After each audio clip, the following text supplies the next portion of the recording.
Abdouchamim Tzadik Yakar. Boker Tov. Virak Tov Lam Israël en ce jeudi 5 et du mois de juin, bien sûr, et le 9 du mois de Sivan, Yatikowéjik. Ce shiur ce matin nous est offert par Maria, fils Sud, si je prononce bien, pour une bonne santé et la réussite de son opération, de sa maman de 82 ans, Haïdé Bat Luz Victoria. Bezrat Hashem, Foua Shlema Refuat Nefesh, Urfuat Agouf. Bezrat Hashem, Atzlacha Varvacha. Avec sa permission, mon beau-père ce soir, pour l'élévation de l'âme de Sami Samuel Ben Elisa Daon. Zichron Libracha, Roi Hashem, Tanachan Began Eden Elion. En attendant, merci à Maria d'avoir acheté donc ce chiour et puis en même temps, une bonne Refuat Shlema pour sa maman par le mérite de notre étude. Shalom, Kedat Moshe Israël, Shbashamim Yachlit ou Bezrat Hashem Barach. Sans plus tarder, qu'on ait une pensée aussi pour tous nos otages, les Man Shemo Be'ava, toutes les personnes malades, Nenabat Myriam, Moratimi, Chlama Mira Lekol Am Israël, qu'on ait que de bonnes nouvelles, Bezrat Hashem Barach, Kel Yeshua Venechamos. On va parler d'un sujet qui me tient à cœur, la fameuse Birkat Kohanim. On a tellement fait de cours sur la Birkat Kohanim que j'ai pas fini d'en faire. On va étudier ensemble une question que j'ai à vous poser. Pour ceux qui veulent essayer de répondre. Lionel, d'après toi, d'où nous vient la Birkat Kohanim? D'où ça vient la Birkat Kohanim? Fait la bracha de la Birkat Kohanim, qui, je le rappelle, la bracha de la Birkat Kohanim est tellement complète qu'il n'y a rien à rajouter derrière. Rien à rajouter pendant la Birkat Kohanim, comme je l'ai déjà dit. C'est presque une insulte aux Kohanim que des gens parlent dans la synagogue en disant des versets pendant que le Kohen le fait. Pourquoi? Comme si qu'ils avaient besoin de rajouter de la Kdusha dans un monde où c'est Dieu lui-même qui vient bénir. Donc si tu rajoutes sur Dieu, c'est que Dieu n'est pas complet. Ce qui va faire plaisir à Spinoza d'ailleurs. La bracha de la Birkat Kohanim, nos sages, est-ce que vous savez ou pas qu'on gagne du temps? Reuven, tu sais d'où ça vient ou pas? La bracha. Alors est-ce qu'on appelle en hébreu Gzera Shava? La Birkat Kohanim, vous savez qu'il y a plusieurs noms qui définissent les attributs divins. Si je vous dis par exemple rigueur et justice, vous me dites Elohim, bonne réponse. Vous avez dit moderniste ce matin? On ne sait jamais, dans le cas où. Miséricorde et bonté, Chazak. Dieu des armées, Tsevaot, Chazak, la promesse, Anochi, Chazak.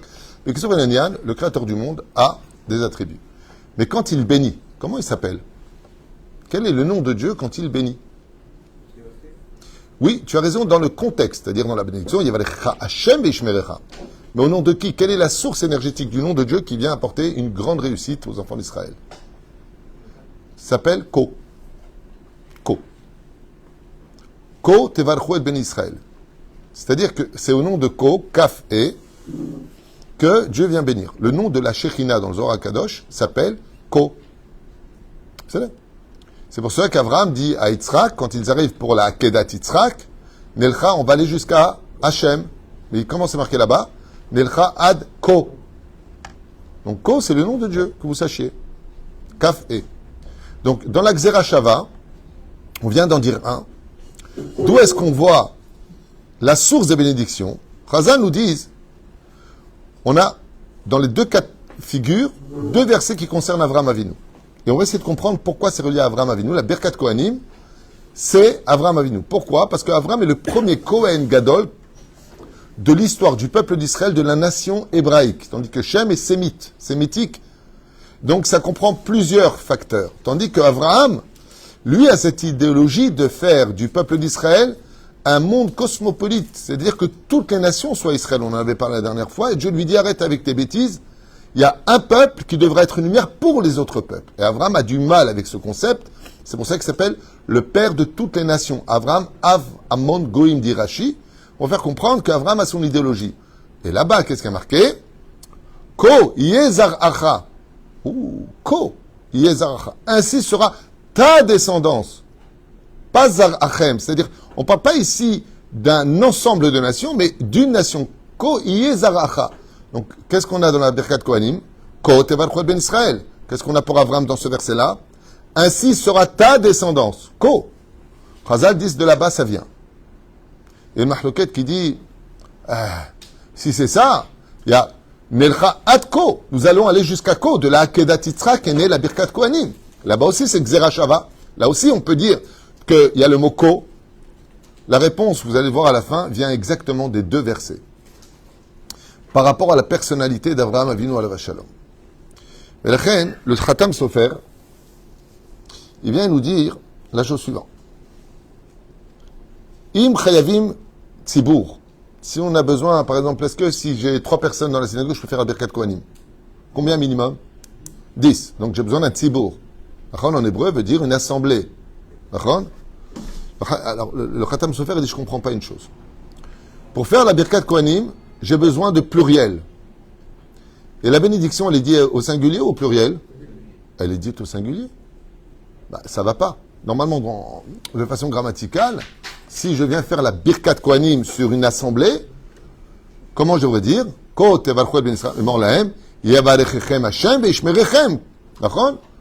exemple, quand tu dis en français ou en hébreu que Dieu vous bénisse, tu ne dis pas à toute une assemblée que Dieu te bénisse. Tu dis à qui il a parlé, à toi ou à moi.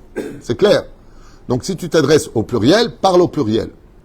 Première explication, la plus simple de toutes et la plus essentielle de notre génération, c'est que si le peuple n'est pas dans l'unité, la bracha ne vient pas.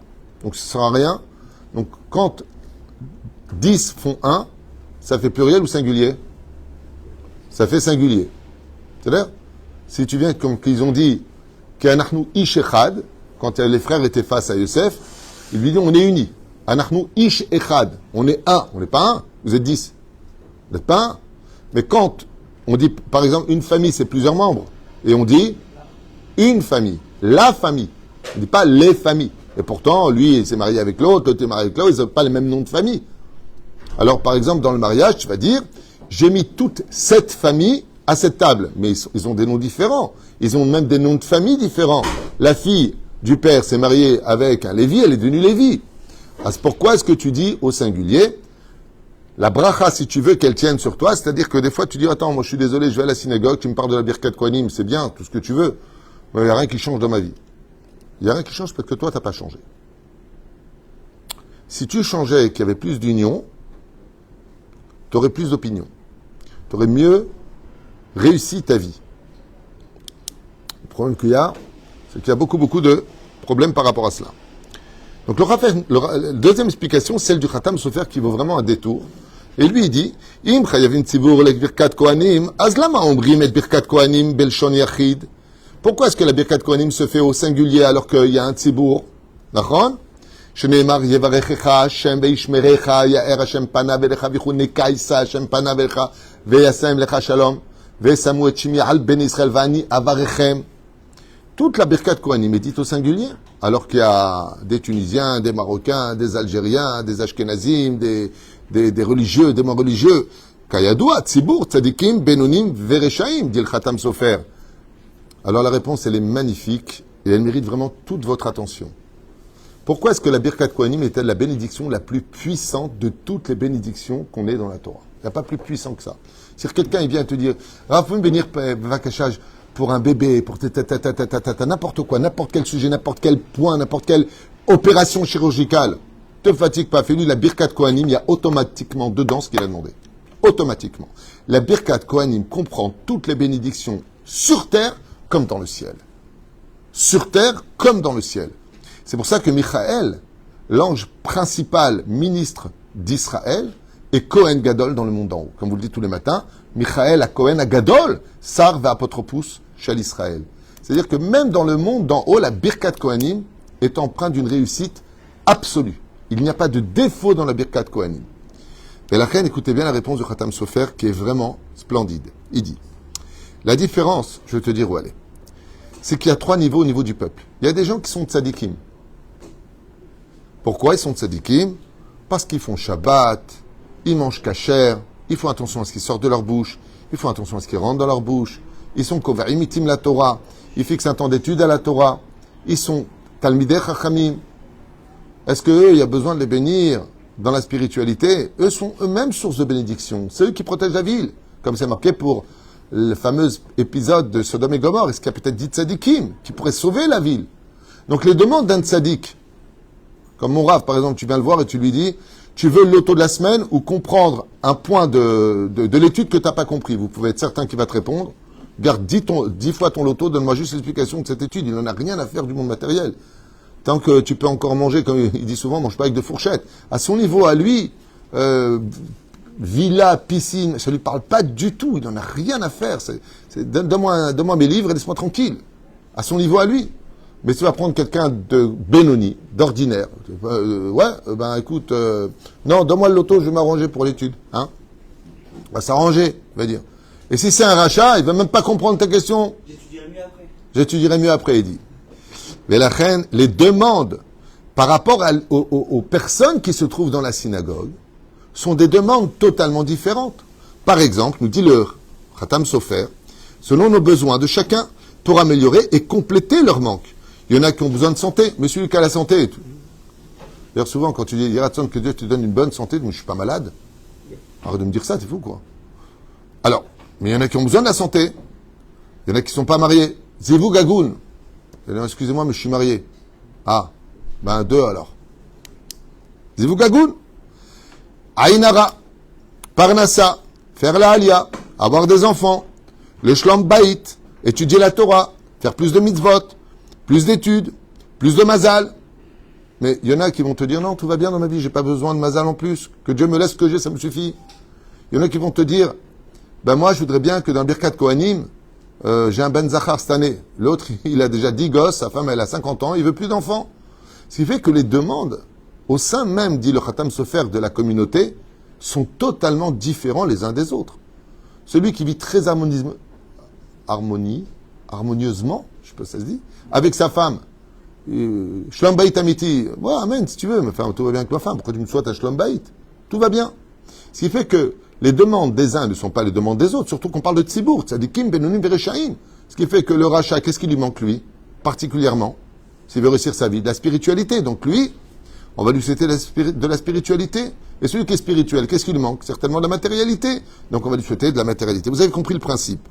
La reine, nos besoins étant tous différents les uns des autres, si on était dit au pluriel, c'est-à-dire que si la Birkat Kohanim dit le Khatam Sofer, Yavarechechem, Hashem Veshmerechem, ça voudrait dire qu'on viendrait attribuer un ensemble de bénédictions qui ne correspondraient pas aux besoins spécifiques de chacun de nous. Donc qu'est-ce que font les Kohanim? Yevarechecha. Et c'est là qu'est tout le nes, et c'est pour ça qu'il faut se taire pendant la Birkat Kohanim, surtout ne pas parler. Parce que Dieu s'adresse à toi, dans l'ensemble du Tzibour. À toi. Ce qui fait que quand les Kohanim disent Yevarechecha, Akadosh Baruch Hu, il prend cette bracha et il va le déposer sur toi selon ce qui te manque au niveau de ton service divin, selon ta situation actuelle, selon. La seule chose que toi, tu as besoin de faire, par ce symbole qui n'est pas du tout une halakha, c'est de se réunir sous le talit de papa, qui n'a aucune importance. C'est pas du tout une obligation, c'est juste un minag. C'est-à-dire que si le fils n'est pas venu, c'est pas grave. Et d'où vient ce minag? Pour dire, non, c'est bon, tu peux nous bénir parce qu'on est unis. C'est un symbole d'union. C'est pour montrer que la bracha peut tenir sur nous comme un keli. Quand tu as un keli, tu as un panier qui n'a pas de trou, tu peux mettre tout ce que tu veux à l'intérieur. Il n'y a pas de trou, mais s'il y a des trous, si on est tous éloignés les uns des autres, on se critique les uns les autres, la bracha tombe à l'intérieur. De façon symbolique, le minag d'Israël, c'était que la famille se réunit sous le talit pour dire, on est unis. Et si on est unis, on a la bracha.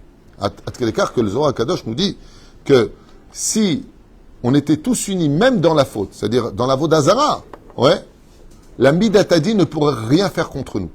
Mais si on est tous pieux, tous religieux, comme les 24 000 élèves de Rabbi Akiva, la mort viendrait s'abattre sur chacun de nous. Donc quelle est la priorité première pour une bracha? L'union. C'est pour ça qu'on se dit le Shabbat, dans Birkat Kohanim, Shabbat Shalom, Shabbat Shalom, Shabbat Shalom. Puis on envoie le Shabbat Shalom. Et il est là, lui. Résultat des courses, ta bracha, elle ne sert à rien. C'est-à-dire que la bracha vient sur toi, mais elle tombe, à cause de la haine qui est dans ton cœur. C'est là. Et la haine, d'où l'importance d'ailleurs de faire la paix avant Shabbat. La haine, le Khatam Sofer nous dit, et nos besoins étant tous différents les uns des autres, elle ne peut pas être dite au pluriel. Par exemple, imagine, j'arrive maintenant et je vous dis, allez, Zivou Gagoun. T'es marié, Michael? Monsieur Lévy? T'es marié? Donc, ça vous concerne? Non. Donc, qu'est-ce que je veux dire? Qu'est-ce que tu veux comme bracha? Je vais te poser la question. Donc, je vais adapter ce qui te manque pour que tu ailles mieux. Mais c'est Pérouchalava pour lequel le Khatam Sofer nous dit, Birkat Kohanim, pourquoi elle est si élevée cette bracha? Parce que les Kohanim s'adressent à un ensemble, au pluriel, dans un lachon, dans un langage au singulier, pour dire qu'elle vient, comme un faisceau précis, vérifier qu'est-ce qui te manque dans ta vie pour t'accorder toutes les bénédictions et compléter ta joie pour mieux servir ton Créateur. Les Davar Nifla, mais au singulier, Vadaï, que la Birkat Kohanim s'adressera à toi personnellement, comme vous l'avez bien compris, pour ce qui te manque, mais aussi pour ce qui est bon pour toi. Alors, ça veut dire quoi pour ce qui est bon pour toi? Ça, c'est un autre ridouche qui est extraordinaire. C'est que des fois, on va demander Tam la Parnassa. Ça me rappelle l'histoire de mon pote. J'avais un pote, je ne vais pas donner son nom, peut-être qu'il regarde mes cours. J'avais un pote qui est parti voir un grand rave pour lui demander la bracha parce qu'il était ouvrier dans une société, il est monté de grade et ils ont cherché un nouveau directeur. Il est parti voir un rave et le rave l'a béni pour qu'il ait ce poste. Et malheureusement, il a eu ce poste. Donc, paye très intéressante, voiture de fonction, téléphone de fonction, père de 3 enfants, superbe situation à la maison, ça veut dire pas riche, pas pauvre, à Kol Tov. Le problème, c'est qu'il est devenu directeur. Et il a commencé à donner des ordres, il était au-dessus des autres, il a renvoyé certaines personnes, il s'est fâché avec beaucoup de monde. Pourquoi? Parce qu'ils étaient un petit peu jaloux. Pourquoi lui, il méritait pas, il avait plus d'ancienneté, il avait ceci et cela. Mais le pire est arrivé. C'est qu'il a engagé une secrétaire, Betty Boop. Aouh! Et il commençait à trop rigoler avec elle. Reste là, assieds-toi, prends un café, raconte-moi alors, une question un peu trop, parle pas trop avec les femmes, t'es né à quel âge, est-ce que t'habites loin de chez toi? Enfin, toutes sortes de questions. Et puis après, c'est Bekbezo. Après, non, on n'aurait jamais dû. Bekitsour, il en a fait sa maîtresse. Elle fumait des choses impropres. Je suis au travail, chérie, désolé, je peux pas rentrer. Il s'est mis à fumer la fumette. Sa femme s'en est rendue compte. Après enquête, elle s'est rendue compte que son mari l'avait pas trompé le soir d'une nuit, que c'était sa maîtresse. Il a divorcé. Une vraie histoire. Il a perdu sa famille. Dégoûté, elle a pris ses gosses. Il s'est retrouvé à dépenser énormément d'argent dans la fumette. Et après, il est passé à autre chose. Ensuite, il a bu de l'alcool parce qu'il s'est rendu compte qu'il avait tout perdu. Le conseil d'administration n'a pas du tout aimé ce qui s'est passé au sein de la moralité de la société. Il s'est retrouvé au chômage.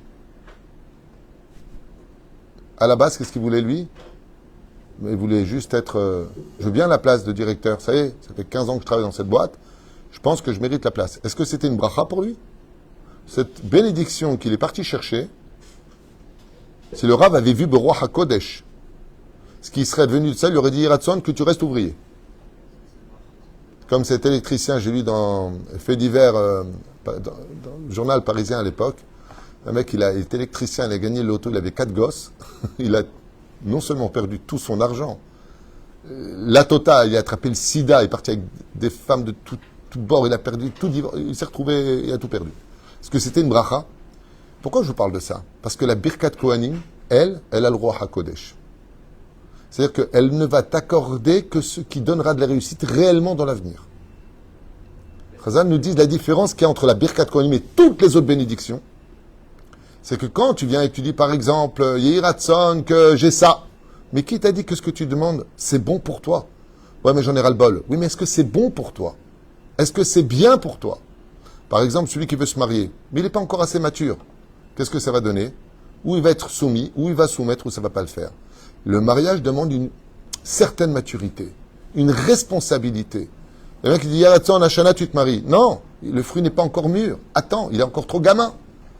La Birkat Kohanim, quand elle vient sur toi pour te bénir, elle va te fixer la date qui correspond exactement à ta maturité. En psoul. Il n'y a aucun problème dans la Birkat Kohanim. Pourquoi?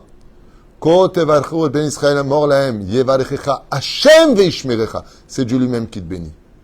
Maintenant, on revient à la question qu'on a posée. Quel rapport avec Abraham? Arrête, ce verset-là de Birkat Kohanim, on a dit qu'il venait de 2 versets. Gzera Shava. Ko tevarchu ben Israël. Quel est le nom de la bracha? Ko. Qu'est-ce que dit Dieu à Abraham? Ko yezar acha. Ainsi sera ta descendance. Abraham Avinu. 2e verset. Nelcha at ko venashuva alechem. Nous allons aller jusqu'à Ko pour revenir vers toi. Donc ça fait combien de Ko? 2 Ko. S'il a le look, ça fait t'as le look Koko. Hazako Baruch. Ça c'est mon humour. Hein? Ça fait un écho. Et donc, qu'est-ce qu'on voit ici? On voit qu'Avraham Avinu, c'est la perfection des perfections Magen Avraham. Akadosh Baruch Hu, il a béni Avraham à un tel degré que quand il est arrivé pour enterrer Sarah à Hebron, ils lui ont dit, car tu es un prince de Dieu parmi nous. c'est que non seulement Abraham a eu Cohen Elion, il était Cohen, mais en plus de cela, il a eu le mérite d'être une lumière au sein des nations et une lumière dans le monde d'en haut. À un tel point que toutes les religions le vénèrent. Que ce soit chez Ibrahim, les musulmans, que ce soit Abraham, ils disent en français. Abraham. J'en profite, arrêtez de donner des noms. Joseph, c'est pas un nom juif. Jonas, c'est pas un nom juif. Abraham, c'est pas un nom juif. C'est une traduction française de Abraham, de Yona, de Yosef. Juste que vous savez. Samuel, c'est pas un nom juif. C'est une traduction de Shemuel. Juste que, on mette un petit peu les choses dans leur contexte. Les traductions en certaines langues, par exemple David, bon, ça va. En tunisien, c'est Daoud. Et en marocain, c'est Daoud. Daoud. Comme ça, il prononce. La reine, la Birkat Kohanim, Ma'inyan shel Avraham Avinu, qu'Avraham Avinu, il a reçu toutes les bénédictions à un tel point qu'il a marqué sur lui. Celui qui te bénit, Avraham, sera béni, et celui qui te maudit, sera maudit. Donc on voit qu'Avraham, c'est la perfection, parce que la bracha qu'a reçue Avraham, elle vient d'Hachem. Tandis que la bracha de Yitzhak, elle vient d'Avraham. Yitzhak, il a béni son fils Yaakov. C'est pour ça que Am Israël, très curieusement, jusqu'à aujourd'hui, dès que tout va très très bien, qu'on vit en paix, on s'auto-mutile entre nous. Et dès qu'on est attaqué, on s'unit. Donc, est-ce qu'il y a de mieux pour Israël, la guerre ou la paix? C'est une grande question. C'est pas évident. C'est pas évident. Si on est en paix, on se fait la guerre. Et si on nous fait la guerre, on rentre en paix. Qu'est-ce qu'il y a de mieux pour nous? Le mieux, c'est la Birkat Kohanim. C'est pour ça que la Bet HaKnesset s'appelle la maison du rassemblement, qui vient exprimer que Be'ezrat Hashem, la plus grande bracha de ce monde, celle qui permettra de surmonter toutes les épreuves de la vie, c'est quand la famille est unie. Quand on est une famille unie. D'où l'importance de ne pas divorcer. Enfin, de tout faire pour ne pas divorcer, en tout cas. S'il n'y a plus rien à faire, elle m'a la saute. Mais qu'il y a papa, il y a maman, et qui vivent en harmonie, que les enfants vivent en harmonie, dans un respect mutuel, dans une ambiance, même quand tu es malade et que tu vois que tout le monde est là, que il te réchauffe le cœur, que quand tu es en difficulté financière, t'inquiète pas, on met chacun 1000 shekels, on te paye ton loyer. Ta vie, elle est heureuse. C'est pourquoi? Parce que tu n'es plus sur une île tout seul, face à ta émouna qui peut s'ébranler très vite, parce que faut payer les factures, il faut payer les coûts de la vie. Et c'est pas évident quand, de l'autre côté, tu sais que tu peux compter sur quelque chose d'unique. Comme je dis souvent, la différence entre un ami et un frère, c'est qu'un frère, c'est pas un choix, mais un ami, c'est un choix. Et quand on a le mérite d'avoir un vrai ami, on peut plus souvent compter sur un ami que son propre frère. On peut plus souvent compter sur des gens avec qui on a créé quelque chose de lien qui s'appelle l'union, une amitié sincère. Et ça, c'est ce que fait le Cohen. Le Cohen est obligé, hormis le côté qui nous unit de Am Israël, le Cohen est obligé d'être l'ami de chacun. Un Cohen, il doit être ami avec le tzaddik, le Benoni et le Racha, parce que c'est lui qui les bénit dans la synagogue. C'est pour ça que la halakha a fixé que si un Cohen est fâché contre quelqu'un dans la synagogue, il ne peut pas faire la Birkat Kohanim, puisqu'il va faire une joie. Baruch ata Hashem, Elokeinu melech haolam, au nom de Dieu. Amevarech ta Israël be'ahava. Il jure de s'engager d'aimer chaque juif. Il le jure sur le nom de Dieu. Nous, on le fait à René Mekabel Atme, mitzvah taseh shel ve'afta lireacha kamocha. Nous avons la mitzvah de le faire, mais lui, il va jurer. C'est comme si que je dis maintenant, je jure sur la Torah d'Israël devant un Bédine de t'aimer toute ma vie. Je suis cuit là. C'est-à-dire que tu peux faire ce que tu veux, je suis obligé de t'aimer. Tandis qu'il y a des moments, le côté émotionnel, le côté humain va remonter à la surface en disant, écoute, je te supporte plus. Mais je te supporte plus, j'y arrive plus. Je te vois, j'y arrive pas. J'y arrive pas. J'ai quelque chose en moi. Le Cohen, il ne peut pas se permettre ce luxe. Un Cohen, il ne peut pas se permettre de dire, j'y arrive pas. C'est pour ça que Aaron, premier Cohen Gadol officiel dans le Beth Amikdash, qui se déplaçait dans le désert, Oev Shalom, vers Odev Shalom. Il n'avait pas d'autre choix que de faire la paix et de poursuivre la paix. Sinon, il perdait son statut d'une certaine façon d'être un prêtre convenant à la Gdusha du Cohen. Ken. Pourquoi les Harim ont instauré la Birkat Kohanim de la Tefila? Pourquoi on a dit dans la Mida, même si c'est pas Kohanim? Ah, pourquoi est-ce qu'on l'a? Parce qu'elle est placée à un moment où, comment dire, ça ne monte pas dans la tête. Donne-moi le cible. Oui, non, mais d'accord, mais quand ça monte pas, moi, quand j'ai des bugs, j'insiste plus, ça me fatigue, je vais te répondre. Comme ça. Je ne cherche plus quand j'ai des bugs. Ça monte pas, je ne rentre pas en guerre. Voilà, c'est ça. Je dis tous les jours, je viens de le faire à l'instant, j'étais Chazan. Atov shimcha ulchanae leodot. Atov shimcha ulchanae leodot. À partir du moment où tu dis à Kadosh Baruch Hu qu'il est bon de bénir ton nom, comme le Créateur du monde a un savoir-vivre tellement exceptionnel, notre Créateur du monde. Atov shimcha ulchanae leodot. Combien il est bon de bénir ton nom. Ko tevarchu et ben Israël. Kadosh Baruch Hu vient dire en mon nom, tu les bénis. Et s'il n'y a pas de Kohen, c'est pas parce qu'il n'y a pas que je ne suis pas là. Tu demanderas au Chazan de faire Elokeinu Lavtenu et qu'il fasse la Birkat Kohanim. C'est-à-dire que tu viens de louer le nom de Dieu. Combien il est bon ton nom. De là, tu apprendras que tout celui qui dit dans sa bouche toujours Bezrat Hashem, si Dieu il veut, tout ce qu'il fait, il le fait avec Hashem. C'est Dieu lui-même, son associé, qui mettra la bracha dans toutes ses actions. Shiniye Bezrat Hashem Yerushalayim Betachlit. Mais la reine, ici, même s'il n'y a pas de Kohanim, lo levater al Birkat Kohanim. Même si ce n'est pas les Kohanim qui le font. Pourquoi? Parce qu'on a un autre degré qui dit que quand il y a une assemblée de 10 personnes, la Shrina descend automatiquement. Donc, c'est pas à travers les doigts du Kohen qu'on est béni, mais par rapport à la présence divine, surtout dans un Beth Midrash comme le nôtre ici, même s'il fait que 100 mètres carrés avant qu'on construise Bezrat Hashem prochainement le Binyan, c'est une synagogue où ça parle pas. Et quand ça parle, je suis là pour intervenir. Résultat, quand il y a du respect dans une synagogue, c'est une famille ici. On a fait une soirée, on est plus de 110, une famille ici. Et la reine, quand on a une hardoute au sein d'Oel Moshe, dans une bête à Knesset où il y a du respect, on ne parle pas du tout, il n'y a pas de discussion à droite et à gauche, surtout pendant le Sefer Torah, le Kaddish ou la Chazara, la Shrina vient bénir. Et là, tu peux faire aussi la Birkat Kohanim particulièrement. Mais le Ben Ishraï, écoute bien, hein, il dit carrément un truc incroyable. Le Ben Ishraï dit, si par contre tu es dans une synagogue, alors que lui, il insiste énormément pour qu'il y ait toujours la Chazara, contrairement à d'autres synagogues où ils ne font même pas de Chazara de Moussaf. C'est leur minag, ce qui est une catastrophe pour le Ben Ishraï. Ok? Mais si ça parle dans la synagogue, mieux vaut ne pas faire la Chazara. Pourquoi? La Shrina aussi, elle s'en va. Ça sert à rien. Elle est pris Yatsa et Dechova. C'est la raison pour laquelle le père il bénit ses enfants, comme ça, avec la Birkat Kohanim, le Shabbat. Ouais, exactement, la Birkat Kohanim le Shabbat, nachon, parce que la Shrina, le Zohar Kadosh, il dit que le vendredi soir, j'en ai souvent parlé d'ailleurs dans mes cours, le vendredi soir, c'est même mieux que ce soit la mère qui bénisse les enfants que le père. La mère a une plus grande puissance énergétique à ce moment-là. Pourquoi? Parce que la mère est appelée Shechina. Mon Rav, par exemple, j'ai fait plusieurs fois Shabbat chez lui, il bénit sa femme, après les enfants, donc il y a mon Rav, sa femme, les enfants. Il passe chez le père, Kiboud Av Vaem, père, mère. Ensuite, très bizarrement, c'est quelque chose d'incroyable, mon Rav donc bénit sa femme, comme on le fait tous à la maison, et sa femme le bénit. Elle lui prend, si elle n'est pas indisposée, elle lui prend les mains, elle ne met pas la tête sur la tête de son mari, elle lui prend les mains et elle le bénit. Parce que la femme est le mazal de l'homme. D'où l'importance de le faire, parce que quand tu prends l'habitude de le faire, même après si tu as une embrouille avec ta femme, et que c'est instauré de façon traditionnelle, quand elle prend les mains de son mari, bon, elle peut lui casser un peu les mains si elle est fâchée, tu vois, mais elle le bénit, et puis elle va lui dire en même temps, t'arrêtes de me faire du mal. Voilà. Elle va lui glisser un mot, et Bezrat Hashem, on reprend l'harmonie pour rentrer dans le Shabbat. C'est très important d'imposer, d'instaurer, même pas imposer, des beaux minagim. Moi, tous les vendredis soirs, pareil, je bénis mon épouse, et elle me bénit de l'autre côté à sa façon à elle. Voilà, c'est important, Bezrat Hashem, de partager des bénédictions. En tout cas, c'est mieux que de se prendre la tête.